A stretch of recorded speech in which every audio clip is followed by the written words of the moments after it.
السلام علیکم ورحمۃ اللہ وبرکاتہ۔ آج میں آپ لوگوں کو ایک بہت بڑی بات بتانے جا رہا ہوں، بہت قیمتی بات بتانے جا رہا ہوں۔ 10 محرم کے دن کیا کیا ہوا تھا۔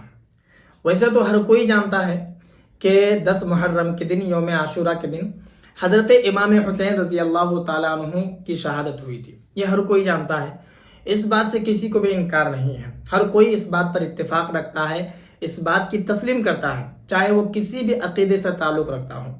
لیکن امام حسین رضی اللہ تعالیٰ عنہ کی شہادت کے علاوہ بھی بہت ساری چیزیں اس دن ہوئی تھی جو کہ بہت سارے لوگوں کو معلوم نہیں ہے۔ ہو سکتا ہے کہ شاید آپ کو بھی معلوم نہیں ہے۔ میں ایک ایک کر کے ساری باتیں آپ کو بتانے جا رہا ہوں۔ آپ اس ویڈیو کو غور سے دیکھیے، اچھے سے سنیے اور سمجھیے۔ جیسے سب سے پہلے تو امام حسین رضی اللہ تعالیٰ عنہ کی شہادت ہوئی، جو کہ ہر کوئی جانتا ہے۔ کس طریقے سے ہوئی تمام لوگ جانتے ہیں اس بات کو۔ اس کے بعد جو ہوا تھا اسی دن محرم الحرام کے 10ویں دن یعنی کہ یوم عاشوراء کے دن ہوا تھا، حضرت موسیٰ علیہ السلام جو دریائے نیل پار کیے تھے، فرعون سے جو چھٹکارا حاصل ہوا تھا، نجات ملی تھی، وہ بھی یوم عاشوراء کا دن تھا، یعنی کہ 10 محرم کا دن تھا۔ حضرت موسیٰ علیہ السلام اور ان کی قوم دریا پار کر گئی اور فرعون اور اس کے تمام لشکر دریا ہی میں ڈوب گئے، جو واقعہ بہت مشہور ہے، آپ جانتے ہیں۔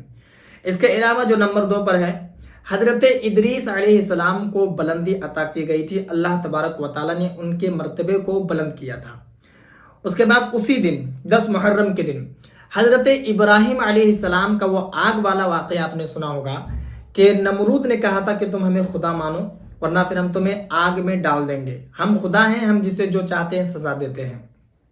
تو پھر حضرت ابراہیم علیہ السلام کو آگ میں ڈالا گیا تھا، جو کہ اسی دن ڈالا گیا تھا 10 محرم کے دن۔ پھر اللہ تبارک و تعالیٰ نے آگ کو حکم دیا اور وہ آگ پھول میں تبدیل ہو گئی۔ کسی روایت میں ملتا ہے کہ حضرت جبرائیل علیہ السلام کو بھیجا گیا تھا۔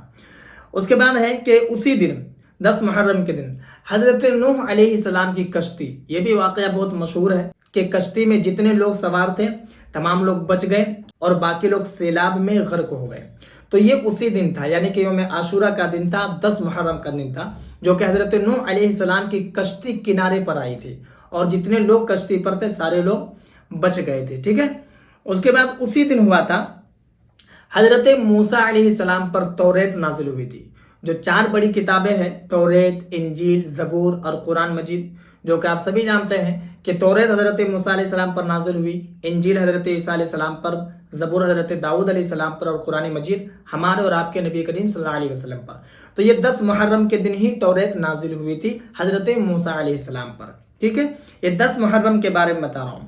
اس کے بعد پھر یہ بھی ہوا تھا اسی دن حضرت یوسف علیہ السلام کو جیل میں ڈالا گیا تھا، مصر کے بازار میں، مصر شہر میں، جو کہ آپ سبھی جانتے ہیں۔ یہ واقعہ بہت مشہور ہے، اگر آپ نہیں جانتے ہیں تو سورہ یوسف جو 12ویں پارے میں ہے آپ اس کا مطالعہ کر لیں، پورا واقعہ آپ کو سمجھ میں آ جائے گا۔ تو اسی دن جیل سے رہائی ان کو ملی تھی۔ یہ 10 محرم کا دن تھا، یوم عاشوراء کا دن تھا، ٹھیک ہے۔ اس کے بعد حضرت یعقوب علیہ السلام، ان کی جو بینائی تھی وہ ختم ہو چکی تھی۔ وہ حضرت یوسف علیہ السلام کی یاد میں اتنا روئے کہ آنکھ سے آنسو ان کا سوکھ گیا تھا، پھر ان کی بینائی بھی چلی گئی تھی۔ تو اسی دن یعنی کہ 10 محرم کے دن یوم عاشوراء کے دن اللہ تبارک و تعالیٰ نے ان کی قوت بینائی واپس کی تھی، ٹھیک ہے۔ اس کے بعد 10 محرم کے دن ہی حضرت ایوب علیہ السلام، جو کہ آپ جانتے ہیں ان کے مال و زر، ان کی دولت، تمام چیزیں زمین پر دھس گئی تھی، یہاں تک کہ وہ بیمار ہو گئے تھے وغیرہ وغیرہ، بہت مشہور واقعہ آپ نے سنا ہوگا۔ تو 10 محرم کے دن ہی اللہ تبارک و تعالیٰ نے انہیں بھی مصیبت سے نجات عطا کی تھی، مصیبت اور پریشانیاں ختم ہو گئی تھی۔ اس کے بعد حضرت یونس علیہ السلام کو جو مچھلی کھا گئی تھی، جو کہ واقعہ مشہور ہے، آپ نے سنا ہوگا۔ تو اسی دن یعنی کہ 10 محرم کے دن ہی حضرت یونس علیہ السلام مچھلی کے پیٹ سے باہر نکالا گیا تھا، یعنی کہ وہ باہر نکل گئے تھے۔ یہ 10 محرم کے دن ہوا تھا۔ اس کے علاوہ حضرت یونس علیہ السلام کی جو قوم تھی، جو گناہوں میں ملوث تھی، اللہ تبارک و تعالیٰ نے توبہ کی جو توفیق دی ان کی قوم کو، یہ 10 محرم کا دن ہی تھا، ٹھیک ہے۔ اس کے بعد حضرت اسماعیل علیہ السلام، جو کہ آپ نے سنا ہوگا کہ حضرت ابراہیم علیہ السلام ذبح کرنے کے لیے لے کے گئے تھے، پھر حضرت جبرائیل علیہ السلام جنت سے دمبا لائے، تو یہ اسی دن کا مسئلہ، یعنی کہ 10 محرم کے دن ہی یہ ہوا تھا۔ یہ تمام باتیں جو ہم نے آپ کو بتائی ہے، میں نے جس کتاب میں پڑھا ہے اس کتاب میں یہ بھی لکھا ہے کہ اس میں حضرت